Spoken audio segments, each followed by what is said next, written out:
আসসালামু আলাইকুম everyone. Welcome to my YouTube channel চাঁদপুরের কন্যা মায়াবতী। যে যেখান থেকে দেখছেন আশা করি ভালো আছেন। আলহামদুলিল্লাহ আমিও ভালো আছি। তো চলে আসলাম আরেকটি নতুন ভিডিও নিয়ে আপনাদের মাঝে। তো এটা হচ্ছে আগের দিন রাতের ভিডিও। আসলে আমি রাতের বেলায় বিশেষ করে কাপড় চোপড় আয়রন করি।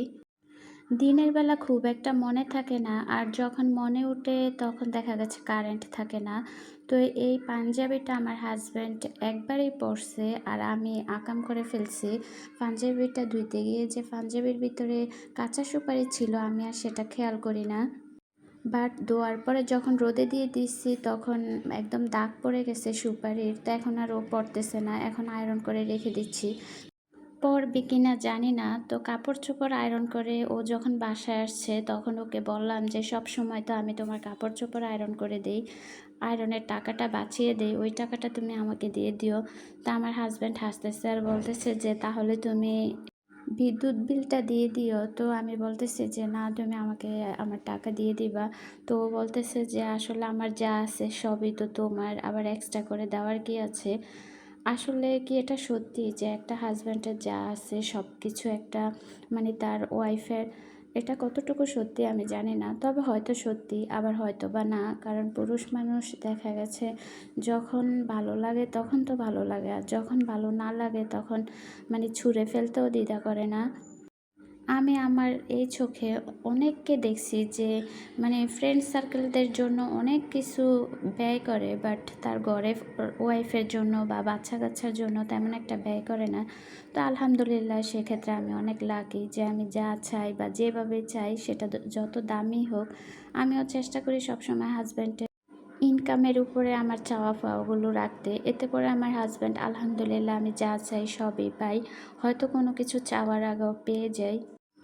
আমার হাজব্যান্ডের একটা ফ্রেন্ড আছে, ও মানে ওদের সব ফ্রেন্ড সার্কেলদের জন্য অনেক টাকা খরচ করে, আর ওনার ওয়াইফের জন্য বা বাচ্চা কাচ্চার জন্য তেমন একটা খরচ করে না। বাচ্চা কাচ্চারা ওনার টাকা আছে, বাট সেক্ষেত্রে কী কাপড় চোপড় পরে কী অবস্থায় রাখে, এসব আসলে দেখলে কষ্ট লাগে। তখন নিজেরই অনেক ভাগ্যবতী মনে হয় যে না, আলহামদুলিল্লাহ আল্লাহ পাক আমাকে একজন ভালো মানুষ জুটাই দিচ্ছে। তো এই তো আপনাদের সাথে কথা বলতে বলতে কিন্তু আমি রান্না করতেছি। আজকে রান্না করব হচ্ছে লাউ শাক ভাজি করব, আর কচুর মুখি দিয়ে ইলিশ মাছ রান্না করব। যে কোনো শাকে না একটু তেল বেশি দিতে হয়, তেলটা যদি বেশি পড়ে তাহলে দেখা গেছে শাক ভাজিটা অনেক মজা লাগে, না হয় খুব একটা মজা লাগে না। তো এই তো এখানে আমি পেঁয়াজ রসুন শুকনা মরিচ এগুলো দিয়ে বাগার দিয়ে দিচ্ছি। শুকনা মরিচটা দিলে না শুকনা মরিচের স্মেলের শাকটা আরও বেশি ভালো লাগে। যদিও আমরা শুকনা মরিচ খাই না, জাল খেতে পারি না, তারপরে দেওয়া হয় জাস্ট স্মেলের জন্য আর ভালো লাগা থেকে। আর আমার ঘরে সব শাকের থেকে লাউয়ের শাক ভাজিটাই বেশি খাওয়া হয় আর কি। শীতকাল আসলে অন্যান্য শাক আমরা খুব একটা পছন্দ করি না। লাউয়ের শাক ভাজি আর লাল শাক ভাজি এই দুইটাই বেশি পছন্দ করি।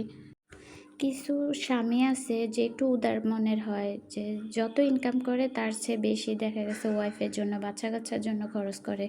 আর কিছু কিছু হাজব্যান্ড আছে যত ইনকাম করে আর কিছুই বাচ্চা কাচ্চার জন্য খরচ করে না, অথচ বাইরে তাদের ফুটানি দেখলে মনে হয় যে না, তাদের বাচ্চা কাচ্চারা মনে হয় কী অবস্থায় রাখছে, একদম রাজার হালে রাখছে। আসলে সব স্বামী কিন্তু এরকম হয় না। তো আল্লাহ পাক সবাইকে বোঝার তৌফিক দেখ যে দিন শেষে স্ত্রী ছাড়া কেউ আপন না। সেটা হোক মা বাবা বা ভাই বোন বা আত্মীয় স্বজন, কেউ আপন হয় না। খারাপ সময় আসলে বোঝা যায় যে কে আপন আর কে পর, তখন কিন্তু স্ত্রীরাই পাশে থাকে, অন্য কেউ আর থাকে না।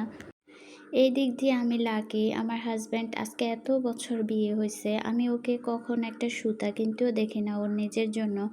বাট যখন মার্কেটে যায় কোনটা বাচ্চাদেরকে পরলে ভালো লাগবে সেটা যত দামি হোক আমার সাথে চাপাচাপি করে কেনার জন্য।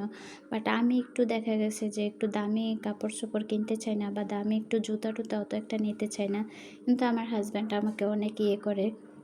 আমি এবার এই দিক দিয়ে কী করি যে ও যেহেতু ওর কাপড় চোপড় কিনতে চায় না, এত বছর আমাদের বিয়ে হয়েছে, ওর সব কাপড় চোপড় কিন্তু আমার কিনা। আমি নিজে পছন্দ করে ও শার্ট, প্যান্ট, পাঞ্জাবি এগুলা কিনে দেয় এবং আমার বড় ভাইও মানে পছন্দ করে এগুলা দিয়ে দেয়। আসলে আমাদের তো কাপড়ের বিজনেস আছে, তো সেই ক্ষেত্রে আমার বড় ভাইয়ের চোখও যেটা ভালো লাগে ওর জন্য পাঠায় দেয়। তো এই তো এদিক দিয়ে আমি কচুরমুখীগুলা রান্না করতেছি মাছ দিয়ে। আর আমার কাছে মনে হয় কচুরমুখী মানে মাছ দিয়ে বেশি মজা লাগে ইলিশ মাছটা দিয়ে। আমি যখনই কচুরমুখী রান্না করি তখনই আমার শাশুড়ির কথা মনে পড়ে যায়। আসলে উনি অনেক বেশি পছন্দ করতো এই খাবারগুলা। যদিও আমি খুব একটা বেশি পছন্দ করি না, কিন্তু আমার শাশুড়ি অনেক বেশি পছন্দ করে। তো সেক্ষেত্রে দেখা যায় যে এখন আমার হাসব্যান্ডও পছন্দ করে কচুরমুখী। তো এই তো আমার রান্না হয়ে গেছে। আমি এখন জিরার গুঁড়া, ধনিয়ার গুঁড়া দিয়ে দিছি। আর এইসব তরকারি দেখা গেছে একটু ঝোল থাকতেই নামিয়ে নিতে হয়। কারণ এটা আবার পরে রেখে দিলে ঝোলটা আর একটু টেনে যায়। আজকে কয়েকদিন এত বেশি গরম পড়তেছে, আসলে চুলার পাড়ে এতক্ষণ বসে থাকা অনেক বেশি কষ্ট হয়ে যায়। তো এই তো এগুলা হচ্ছে দুপুরের ভিডিও। দুপুরবেলা আমার হাসব্যান্ডের সাথে আসলে ওর ফ্রেন্ড খেতে আসছিল। তো সবসময় তো আর আমাদের একদম ওরকম করে সাজিয়ে গুছিয়ে খাওয়া হয় না। এই কারণে আপনাদের সাথে খাবারের কোনো কিছুই শেয়ার করতে পারি না। তো এই তো আজকে একটু সাজিয়ে গুছিয়ে রাখলাম, তো ভাবলাম আপনাদের সাথে শেয়ার করি। তো আজকে এই পর্যন্তই। যারা আমার ভিডিও সবসময় দেখেন আপনাদেরকে অসংখ্য ধন্যবাদ। অবশ্যই ভিডিও দেখে লাইক এবং কমেন্ট করবেন।